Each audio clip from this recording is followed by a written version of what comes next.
السلام عليكم اخواتي، اهلا بكم معايا في وصفه جديده. نتمنى ان شاء الله تكونوا بخير وعلى خير. اليوم ان شاء الله نحضروا مركز الليمون الحامض لو سيترون. دابا هذا الوقت ديالو راه موجود في الاسواق بثمن جد مناسب، استغلوه وديروا به هذا المركز. هذا اللي ممكن تحضروا به عصير جد سهل ومنعش، وكيف ما يمكن لكم تطحنوا معه مختلف الفواكه اللي كيعجبكم، وغادي يدي لكم مده طويله في المجمد.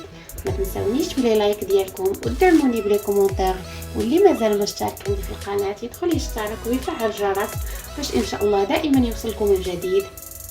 شكرا لكم ونبداو على بركه الله. كنحتاجو 2 كيلو ديال الحامض صفر لو سيترون، خاصنا معاه كيلو الا ربع تقريبا ديال السكر سنيده. غنحتاجو حكاكه رقيقه اللي غادي نحكو بها الحامض ديالنا، وجبانيه فين نحكو.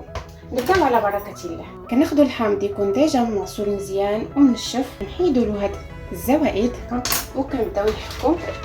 بسم الله. كنحكو ديك القشره الرقيقه الصفراء، ما نوصلوش للبيضه باش ما يجيناش العصير مر.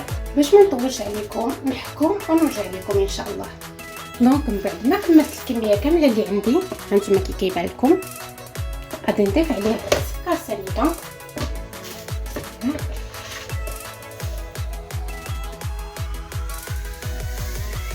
ناخذ معلقه، نحاول ندخل ديك سنيده شو الحامض.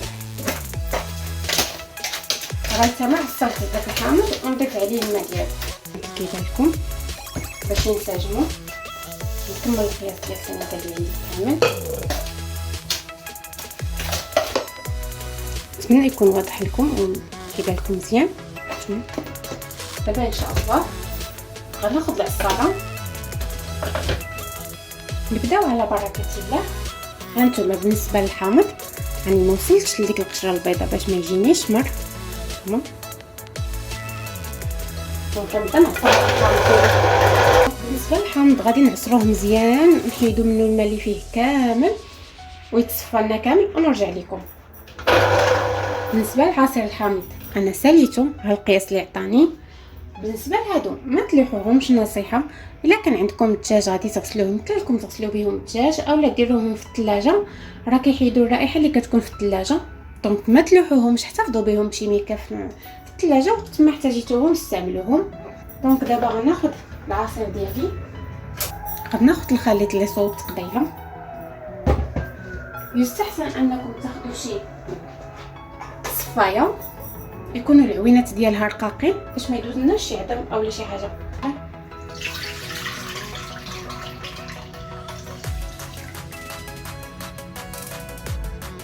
من بعد ما ضفنا العصير ديال الحامض على الخليط الاول اللي مكون من قشور الحامض والسكر سنيده، دابا نبقاو نخلطوهم مزيان مزيان، نحاولوا حتى ينسجموا مع بعضياتهم. دونك دابا ان شاء الله غنغطيو الاناء، كيحتاج مده تاع 20 ساعه، ونخليوه في الثلاجه. وقت ما ساعه اما نص ساعه ولا ساعه نبقاو نحركوه حتى تسالي لنا ديك 24 ساعه صحيح. وان شاء الله دابا نرجع لكم. دونك من بعد ما دازت ليا 24 ساعه ذوبته داخل المجمد وخليته يشد راسو مزيان، وهذه هي النتيجه النهائيه ديال المركز الحامض او لو سيترون.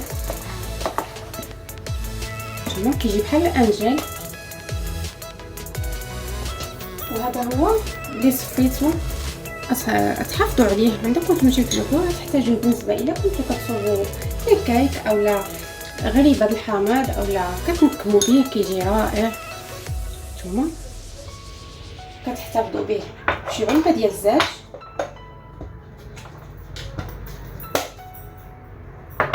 بالنسبه للعصير انا نجرب معكم كاس. بسم الله. كاس معلقه كبيره، نضيف عليها الماء،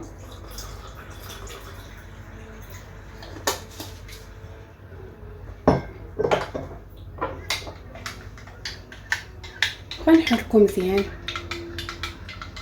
بالنسبه الا بغيتو ديروا لترو كديروا كاس ديال المركز ديال الحامض ولا بغيتو غير هكا كاس كتبقاو ديروا معلقه كبيره. المهم كل واحد على حسب الكميه، واش كيبغيه ثقيل واش كيبغيه خفيف، راه كيجي رائع. اولا بغيتو طحنوه مع الفواكه. المهم نتوما والاختيارات ديالكم، وبالصحه والراحه. نتمنى ينال اعجابكم. والسلام عليكم ورحمه الله تعالى وبركاته.